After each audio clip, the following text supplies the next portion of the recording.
Shalom Bapak Ibu, saudara-saudari yang terkasih dalam Kristus. Jumpa lagi dengan saya Panda Love Ministry. Kali ini saya ingin mengangkat satu topik, saya ingin membagikan satu topik singkat tentang pengampunan. Bapak Ibu, saudara-saudari yang terkasih dalam Kristus, apakah kita memiliki perasaan kesepian atau rasa bersalah dan ketakutan di dalam hati kita? Apakah kita bertanya-tanya tentang tujuan hidup kita? Banyak orang yang mencoba menemukan jawaban atas perasaan-perasaan ini. Apakah mungkin menemukan hiburan atau kegiatan lain yang dapat meredakan perasaan-perasaan tersebut untuk sementara waktu, kemudian perasaan-perasaan itu kembali lagi, bahkan mungkin lebih kuat daripada sebelumnya. Pada awalnya ciptaan Tuhan itu sempurna. Manusia tidak memiliki masalah sampai iblis datang dan membujuknya untuk tidak menaati Allah. Dia jatuh ke dalam dosa dan tidak lagi sempurna. Sejak saat itu seluruh umat manusia berdosa. Dapatkah kita memahami kejatuhan ini? Ketika kita masih kecil, Allah sepertinya tidak mencatat dosa-dosa kita, tetapi mengampuni kita demi Yesus. Ketika kita beranjak dewasa, hal-hal ini mulai berubah dan kita mulai merasa bersalah. Apa yang terjadi? Allah membiarkan kita merasakan rasa bersalah atas dosa-dosa kita. Allah berkata, kamu sekarang bertanggung jawab atas apa yang kamu lakukan. Jika kita belum menerima Yesus sebagai juru selamat kita masih menanggung beban rasa bersalah. Bapak, Ibu, saudara-saudari yang terkasih dalam Kristus, apa yang dapat dilakukan untuk mengubah perasaan bersalah ini? Kita tidak dapat membayar hutang dosa-dosa kita, tidak peduli berapa banyak perbuatan baik yang sudah dilakukan.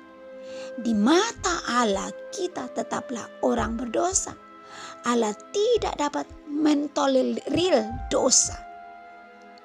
Allah tidak kompromi dosa. Dosa memisahkan kita dari Allah. Hal ini dapat kita lihat di Yesaya 59 ayat yang kedua. Bapak, Ibu, saudara-saudari yang terkasih dalam Kristus, sekarang inilah rencana Allah yang indah untuk menolong kita. Yesus, anak Allah yang tidak berdosa dan sempurna, datang untuk membawa rencana ini. Dia menanggung dosa-dosa kita dan mati di kayu salib, membayar harga yang dituntut untuk hutang dosa kita. Melalui kematian dan kebangkitan Yesus, kita dapat memiliki keselamatan hari ini. Yesus mengundang kita atau Bapak, Ibu, saudara-saudari untuk datang kepadanya dengan membawa beban dosa. Mengapa? Karena Allah akan mengampuni kita ketika kita mengakui bahwa kita adalah orang berdosa dan meminta pertolongannya. Semua usaha, semua niat baik, semua hal-hal yang kita kerjakan tidak dapat membersihkan kita dari dosa, entahkah itu amal perbuatan kita. Hanya ada satu cara agar kita dapat dibersihkan dari dosa-dosa kita, yaitu dengan mengakuinya dan bertobat. Hal ini dapat kita lihat di 1 Yohanes 1 ayat 9 dikatakan, jika kita mengaku dosa kita, maka ia adalah, maksudnya Tuhan, mengampuni dan menyucikan kita dari segala kejahatan kita. Ia menghapus segala pelanggaran-pelanggaran dan dosa kita.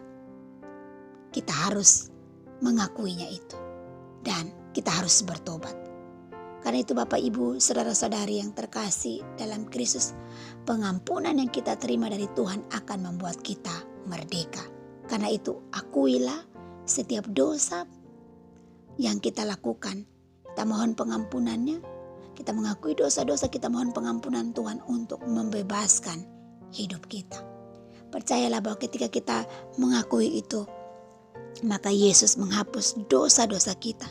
Kita bertobat, meninggalkan perbuatan-perbuatan dosa itu.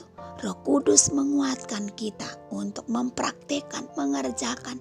Bahkan Roh Kudus menolong, menuntun kita untuk menghasilkan buah-buah pertobatan. Ketika kita bertobat, menerima Kristus, maka Kristus akan menolong kita melalui Roh Kudus untuk menghasilkan buah-buah pertobatan. Karena itu mari mengaku dosa, mengaku dosa dan mohon pengampunan Tuhan untuk membebaskan hidup kita. Demikianlah renungan singkat kita hari ini, kiranya menjadi berkat. Tuhan kiranya memberkati kita. Sampai ketemu lagi dalam renungan berikutnya. Shalom.